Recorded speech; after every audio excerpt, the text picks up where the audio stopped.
Bien, pues entonces vamos a centrarnos en cómo empezó este tema del rasgo PAS. Las personas altamente sensibles se identifican con este rasgo porque hubo una investigación a mediados de la década de los 90 por Elaine Aron y ha sido introducido en España por Karina Zeus. Elaine Aron es una psicóloga norteamericana que estuvo investigando sobre este asunto y definió una serie de parámetros con respecto a lo que son las personas altamente sensibles. Según este rasgo PAS, que comprende aproximadamente entre el 15 y el 20% de la población, los PAS procesan los datos sensoriales más profundamente debido a la naturaleza biológica de su sistema nervioso. Es decir, no es un problema, sino que es una peculiaridad. Hay una serie de personas, entre el 15 y el 20%, que tienen por su propia genética, una estructura en su sistema nervioso que les hace más sensibles que a otras personas. De acuerdo con el rasgo de profundidad del procesamiento, es responsable de una mayor proclividad a la sobreestimulación. Y esta sobreestimulación, es decir, que en un momento determinado nos podemos poner un poco más de los nervios, nos saturamos un poco más, pues es lo que a algunas personas habían hecho sentirse como especialmente raras o difíciles en ciertos momentos para relacionarse con los demás. Entonces hay una serie de características que han llevado normalmente a las personas altamente sensibles a recluirse o a evitar ciertos entornos sociales donde se genera esa sobreestimulación. Por eso es por lo que muchas personas, y por eso también me parecía que era importante hablar de esto aquí, muchas personas estaban recluidas en sus casas o no tenían tanta facilidad para relacionarse porque fácilmente se podían sobresaturar en cuanto a estímulos en el medio por esa sensibilidad que tienen de forma natural. Pero esto que en cierta forma algunos habían percibido como algo que puede ser difícil para poder vivirlo, en realidad, y así es como se plantea el libro que tiene Elaine Aron aquí en España, traducido al español, se llama El don de la sensibilidad, está en ediciones Obelisco, y precisamente lo que se planteaba en el origen es que esto no es una enfermedad, no es un problema, sino que es una característica que tenemos que aprender a conocer y a orientar de la forma adecuada. Entonces, hay un determinado perfil que podemos ver como que son personas que tienen una cierta intuición, empatía, buscan la soledad y tienen una conexión enorme con los demás. La timidez es un recurso en su relación social, al igual que su capacidad altísima para percibir cualquier muestra de belleza. La idea que yo tengo con esta charla es simplemente presentar, no entrar en profundidad, sino solo presentar los rasgos para luego poder tener un debate o compartir ideas en ese sentido, ¿no? De personas que pueden haberse sentido identificadas así, o que hasta este momento no lo hayan visto de esa manera, pero que sí pueden reconocerse con esas características.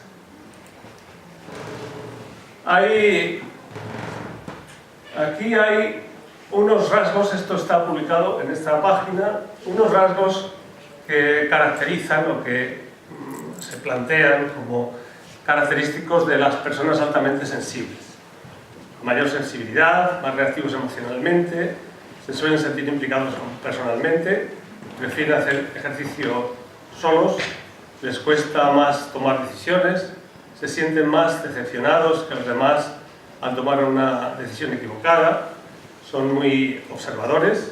No todas las personas sensibles son introvertidas y trabajan bien en ambientes de equipo, son más propensos a la ansiedad o a la depresión, pero solo si han vivido experiencias negativas en el pasado. Bien, hay una serie de características que están ahí. La idea mía, insisto, es que ahora podáis observarlas, reflexionar sobre ellas y ver si eso resuena en vosotros de alguna manera. El relacionarlo después con la experiencia mística también tiene otro sentido que explicaré al final. Primero ahora voy a identificar una serie de elementos relacionados con las personas altamente sensibles y luego veremos por qué planteo esta relación posible con la experiencia mística. Hay una serie de creencias erróneas porque, eso también está publicado, se dice que todas son introvertidas y no es así, aunque hay una tendencia a la introversión como una forma de defensa para proteger la sensibilidad. Que son personas débiles y no es cierto, enferman con facilidad también es falso, la alta sensibilidad es una patología, tampoco lo es así, son tímidas y hay un rasgo de timidez, pero solo en ciertas condiciones, es decir, cuando hay una saturación o sobreestimulación del sistema nervioso, porque, otra vez, es una forma de defensa, pero no es una timidez real cuando hay confianza. Y no se acoplan bien a la vida laboral, pero en realidad tampoco es cierto porque una persona paz se caracteriza porque puede concentrarse muy bien en su trabajo y puede dar una serie de aportaciones a cualquier profesión que tenga, que dé un beneficio agregado a su actividad racional normal. Y luego se dejan llevar por las emociones, pero es claramente incierto. Se dejan llevar por las emociones dependiendo de las circunstancias, como todos los demás, solo que nosotros tenemos como una amplificación de esa sensibilidad. Y luego no pueden tener relaciones con personas que no sean paz. Eso también es falso. De hecho, todo el mundo las tiene. Es muy difícil identificar a veces qué persona es paz o no, a veces porque esas personas, las personas más altamente sensibles, son las personas que procuran también protegerse y no darse a notar, ¿no? Y a veces también por eso se genera esa introversión como forma de defensa.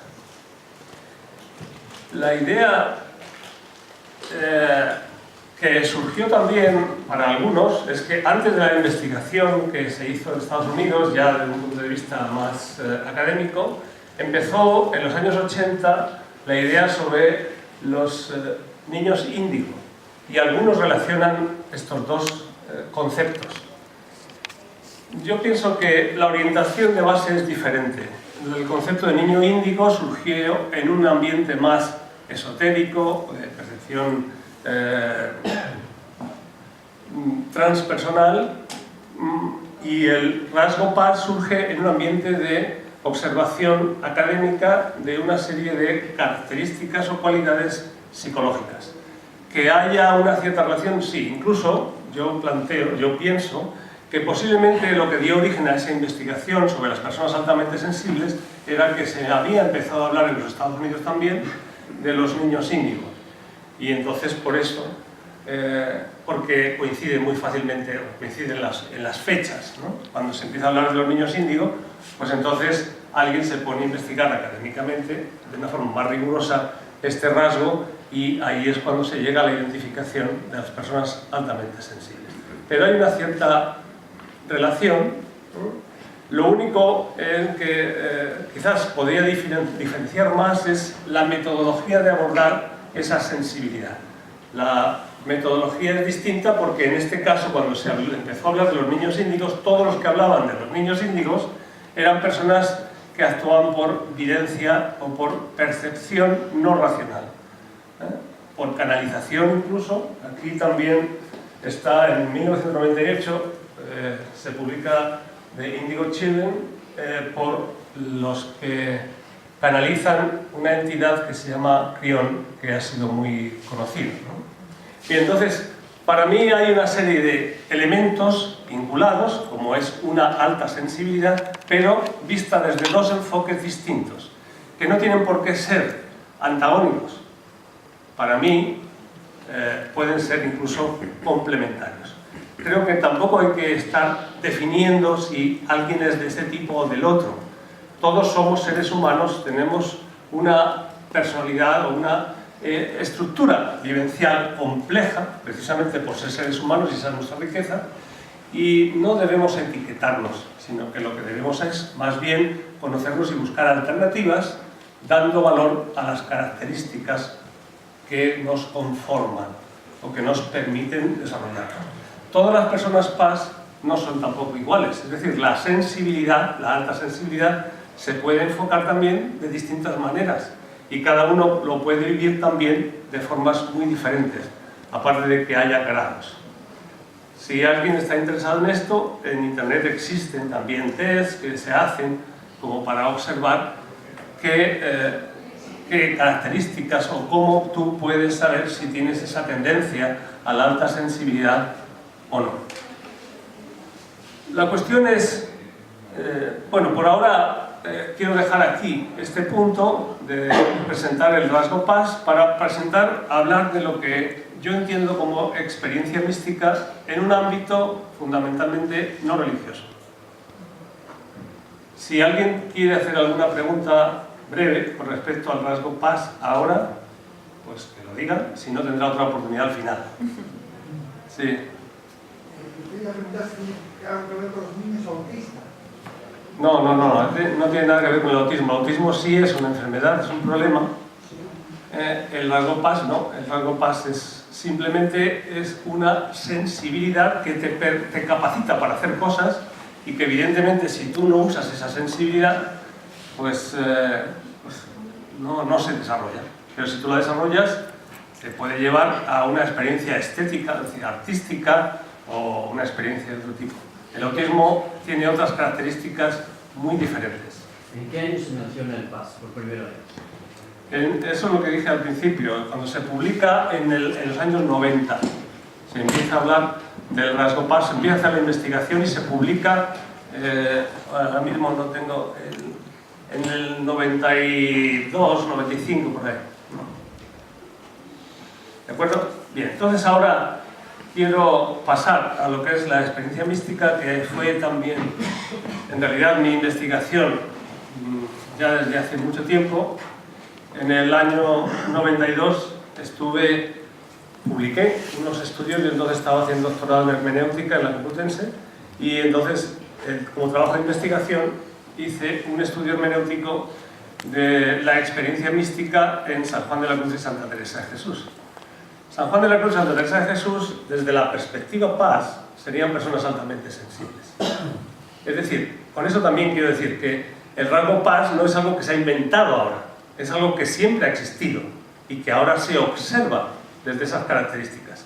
Diferenciado de los niños índigo, sí se decía que era algo muy propio de niños que estaban naciendo a partir de los años 80 y que la primera mujer que empezó a hablar de esto decía que les denominó precisamente niños índigo porque decía que ella observaba que el aura de esos niños era de color índigo, violeta. Pero es otra cosa diferente, ¿de acuerdo? Aunque hay evidentemente una relación de sensibilidad. Al acercarnos a entender la experiencia mística, pues yo recurro aquí a Ferrater Mora. Ferrater Mora es un filósofo español que se hizo muy conocido por su diccionario de filosofía y define términos, conceptos, ¿no? Entonces él define la mística como la actividad espiritual que aspira a llevar a cabo la unión del alma con la divinidad por diversos medios: ascetismo, devoción, amor o contemplación. Y esta definición que él hace, yo no la suscribo totalmente, pero sí la hace en función de una observación histórica, porque el misticismo normalmente se ha observado solo dentro de las religiones. Ahora bien, en los años 60 estuvo el psicólogo Abraham Maslow, que desarrolló la psicología humanista, y él empezó a hablar de experiencias cumbre.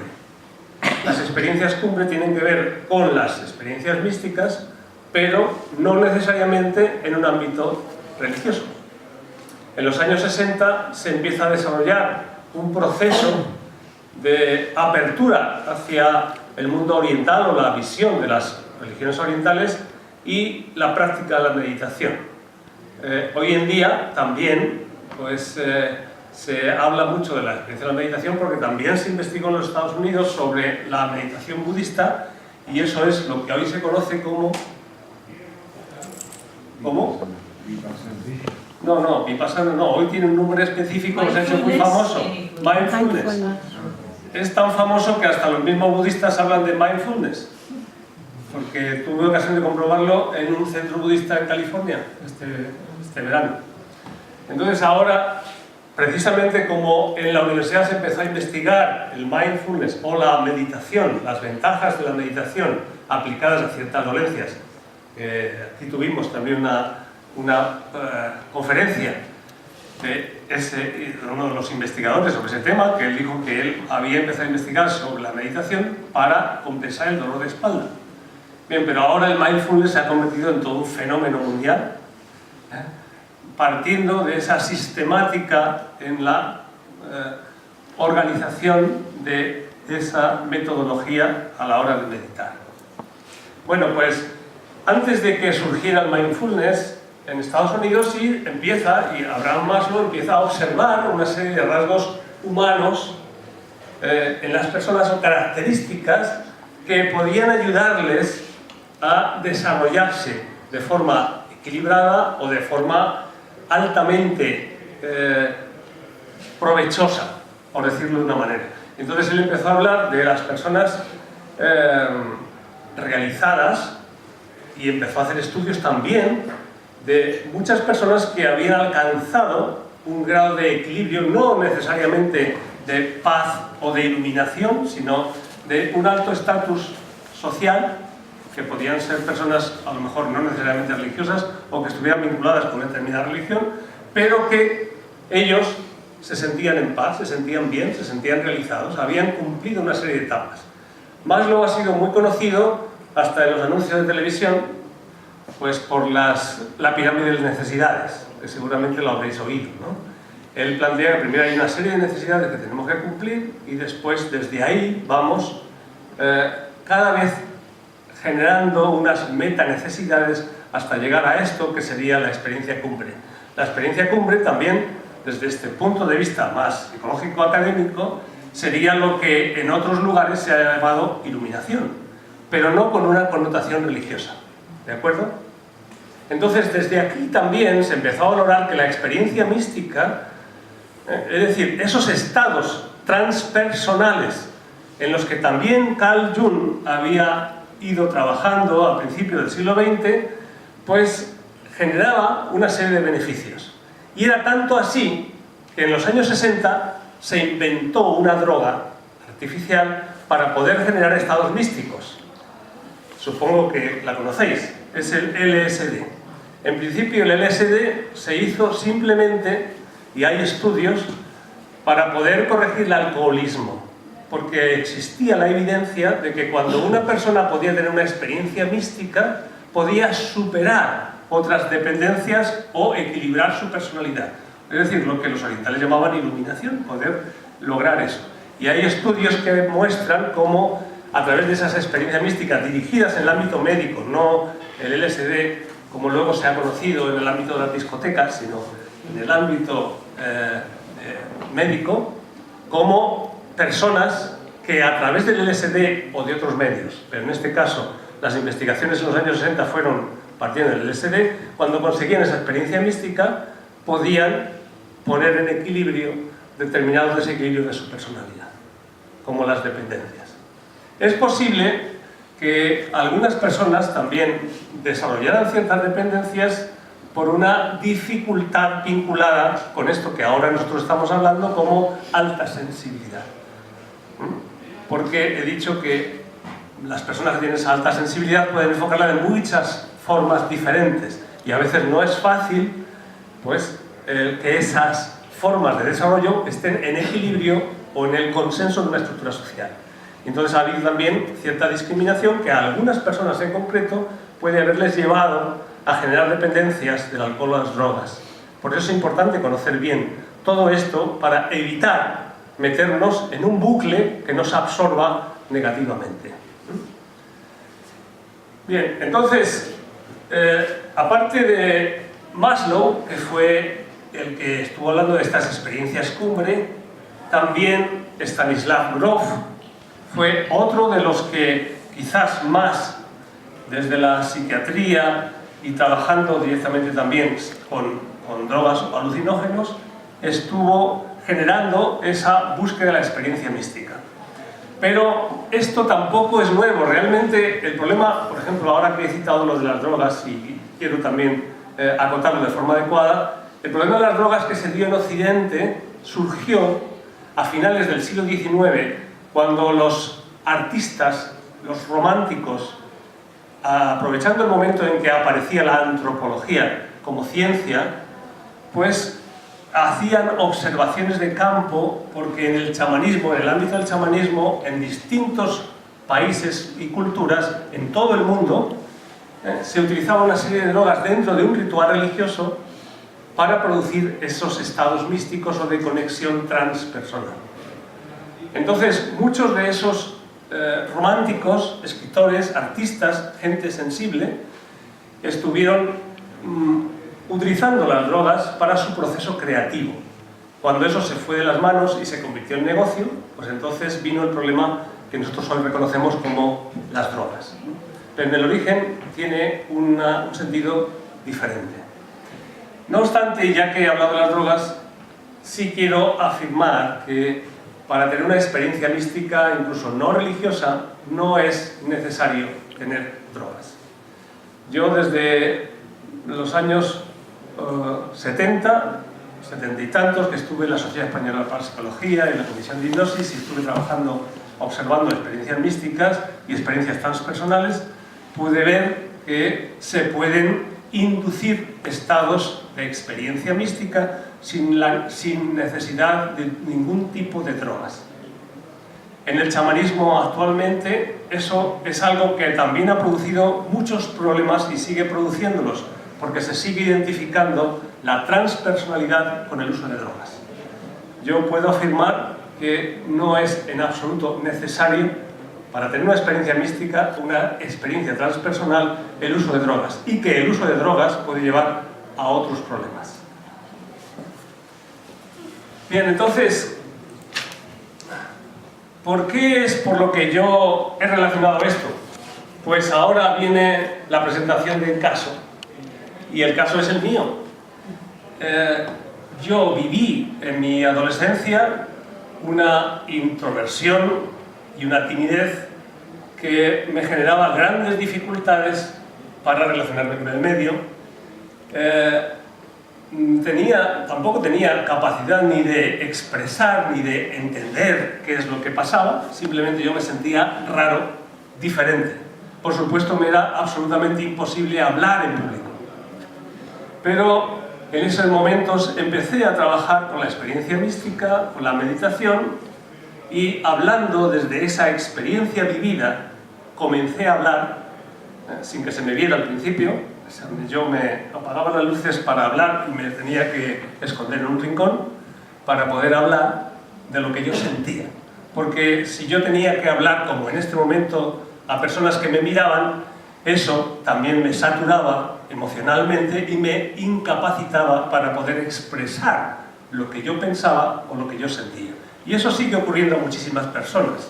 Yo, de hecho, he impartido cursos de comunicación aquí en Madrid y en otros lugares, y sé que uno de los problemas más graves para la comunicación verbal es esa sobresaturación emocional, que muchas personas, tratando de enfocarla solo cognitivamente o solo conceptualmente, pues no consiguen un éxito tan fácil como cuando el enfoque es compensar la sobreestimulación emocional.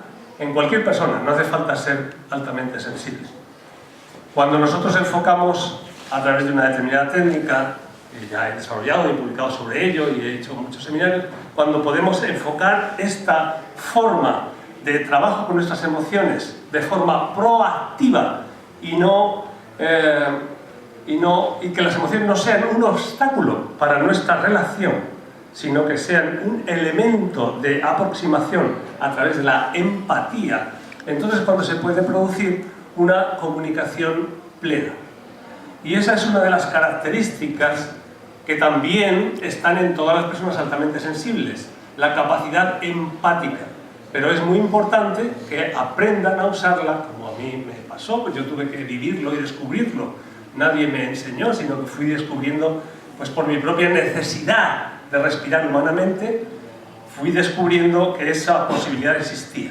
Pero lo que primero descubrí, para poder ponerme en equilibrio, era que cuando yo me sentía sobreestimulado o demasiado avasallado por el medio, pues entonces yo tenía que abrirme una puerta interior. Y ahí, para mí, la meditación y la experiencia mística, en ese sentido, la experiencia cumbre, fueron la salvación. Es decir, fueron la puerta que me permitió conseguir un equilibrio y encontrar una forma de equilibrarme cuando el entorno no facilitaba esa buena relación. Ya no me importaba tanto que los demás me aceptaran, porque yo podía aceptarme a mí mismo encontrando recursos internos. Y por eso es por lo que yo sí considero importante que, de la misma manera que a mí me sirvió, me sigue sirviendo, y desde entonces he estudiado en profundidad todo ese proceso, y ahora lo conozco con mucho detalle, y he publicado ya varios libros que tienen relación con esto, pues que también pueda servir a otras personas que pueden estar en las mismas circunstancias de aislamiento, de dificultad de conexión emocional o de sobresaturación, para ponerlo como elemento, es decir, que esta actividad, esta sensibilidad o esta emocionalidad sea un elemento proactivo que nos ayude a potenciar todas nuestras demás posibilidades, nuestros valores, nuestras potencias, nuestras inteligencias múltiples, ¿no?, en beneficio propio y de nuestro entorno. Por eso es por lo que quería presentarlo de esta manera. Pero tampoco quiero alargarme mucho.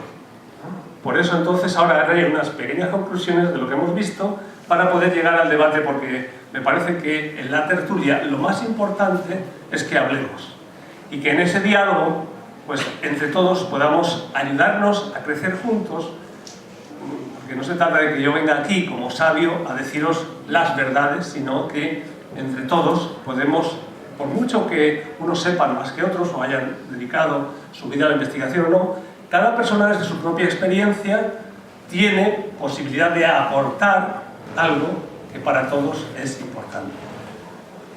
En relación con esto, incluso los niños, ya desde los años 60 también se empezaron a hacer estudios, y no solo de los 60, sino desde el principio del siglo XX, muchos artistas empezaron a observar cómo pintan los niños, por ejemplo, y trataron de desarrollar, como el mismo Picasso o Miró lo han dicho explícitamente, utilizar la creatividad que estaba en ese proceso no contaminado con estructuras técnicas.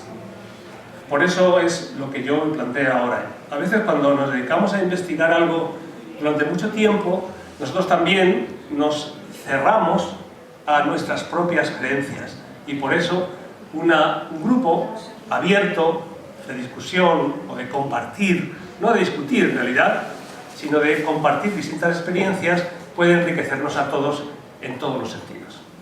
Bien, entonces, existe un rasgo estudiado académicamente sobre lo que hay bibliografía, sobre lo que está ya bastante documentado y se puede encontrar en internet de referencias, igual que las que yo he puesto aquí, sobre las personas altamente sensibles. En todo el mundo ahora hay grupos de personas altamente sensibles, y por supuesto aquí en Madrid también hay un grupo muy grande de personas que ante esa denominación se han ido acercando y se han ido encontrando identificadas, y con una vía de desarrollo o de encuentro o de comprensión cuando en su entorno social o familiar no se sentían tan claramente comprendidas o a veces tenían dificultades para sus relaciones. Entonces, por una parte están esas características, no voy a repetir todas, pero hay una serie de características precisas con las que la mayor parte de las personas que hoy se identifican como personas altamente sensibles se han visto identificadas al leer estos libros, esta investigación, y que a muchas otras personas les puede ser de utilidad.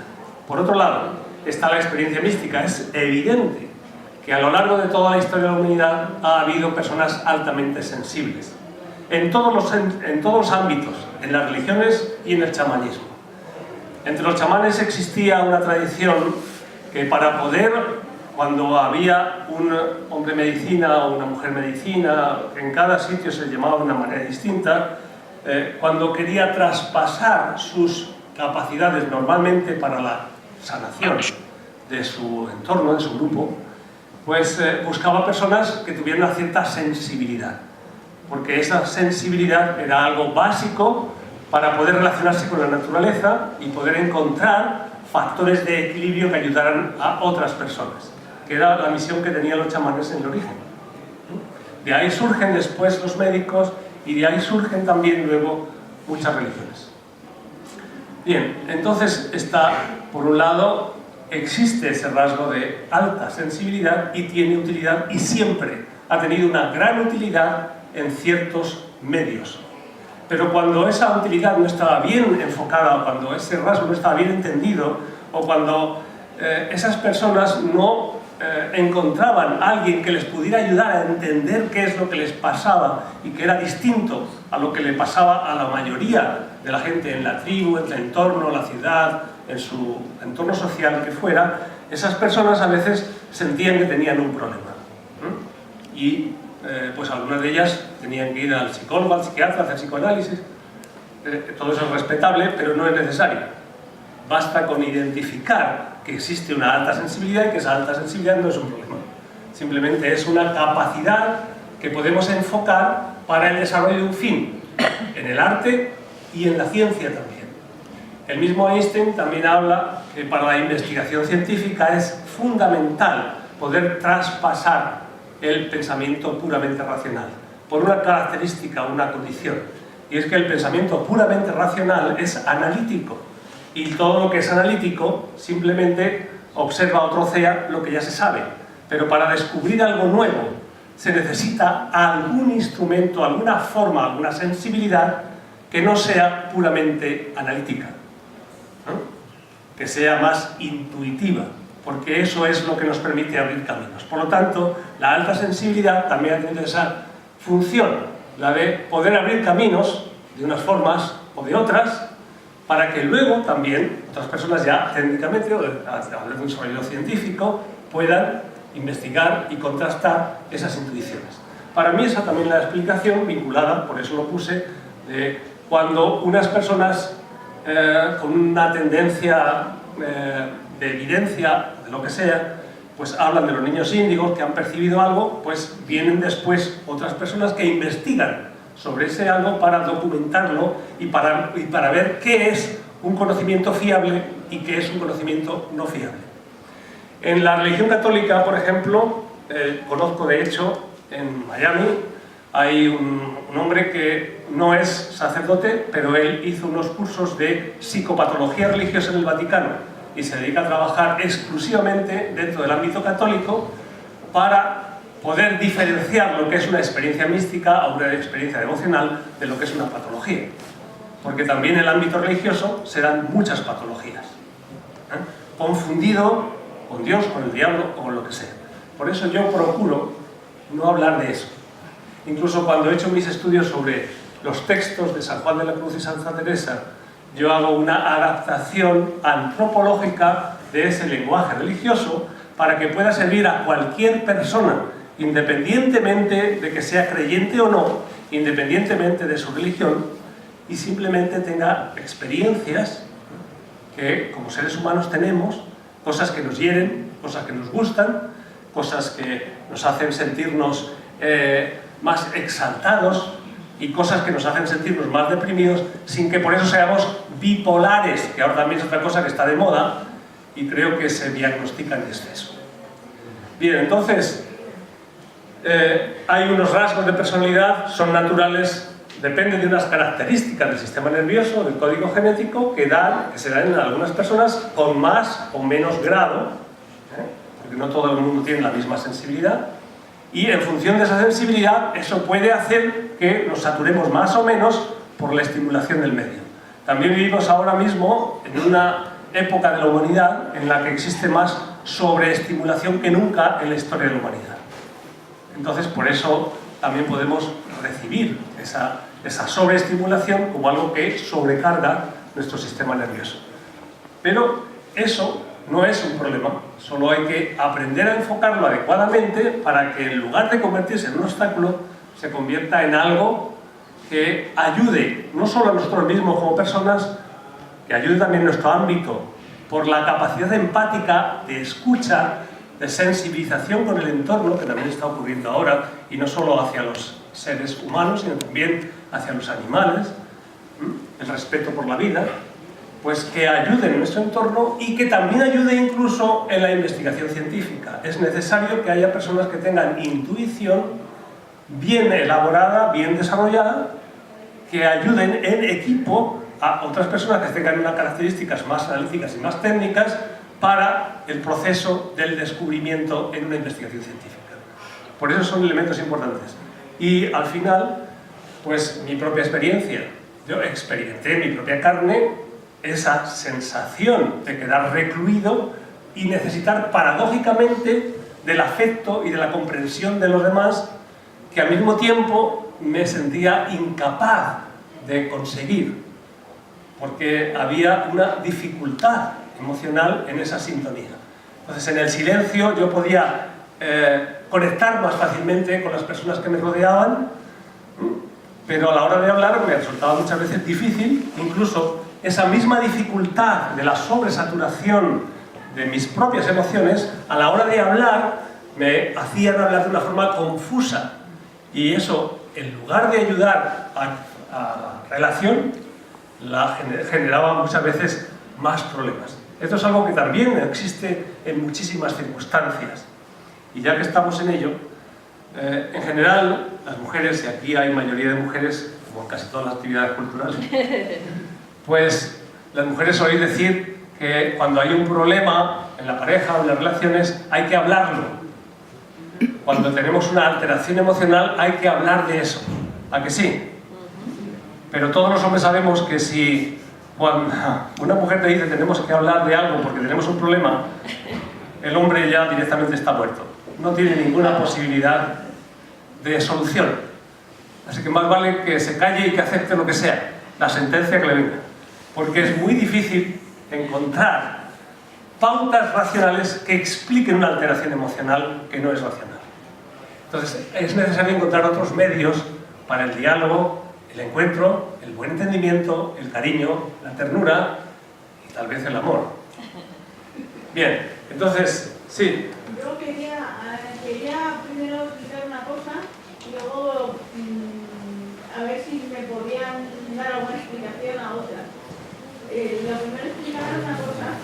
Yo soy una persona que no soy muy de meditar, porque nunca lo he sido, porque soy una persona de todo afuera, ¿vale? Y entonces, pues, yo no sé si por suerte, o sea, no sé exactamente lo que pasó con una cosa, si fue experiencia mística o si fue que he recibido un milagro, o no sé. No puedo decir lo que es, pero sé que hay algo más allá que yo, bueno, en mi caso, yo siempre he querido tener una tendencia sexual que no me metiera más problemas de los que yo ya tenía, por el hecho de que soy una persona bipolar. Y eso ya de por sí ya crea muchos problemas. Con la familia, con los amigos, contigo misma, claro. Y entonces, pues digo, yo si encima tengo un problema mental, pues ya crearme otro, pues es ya la lejanía, ¿no? Entonces yo siempre, en un momento dado que estuve muy perdida y tal, siempre le rezaba a una mater, a una virgen que la llaman la mater de Sonsta. Y yo siempre, todos los domingos, venga, mater, por favor, que yo no quiero esto, que tal y tal y tal y tal. Y al final me lo concedió. Al final, un día de estos, mi madre me dijo, recoge la habitación, lo recogí, encontré un diario en el que casualmente descubrí mi orientación sexual verdadera. Muy bien. Y eso, yo no sé si fue un milagro, si yo qué sé. No, vamos a ver, si me permites, hay más casos de ese tipo. Y además casos muy famosos, como René Descartes, filósofo del siglo XVII. Él descubre las coordenadas cartesianas, seguramente lo conocéis por eso, ¿no?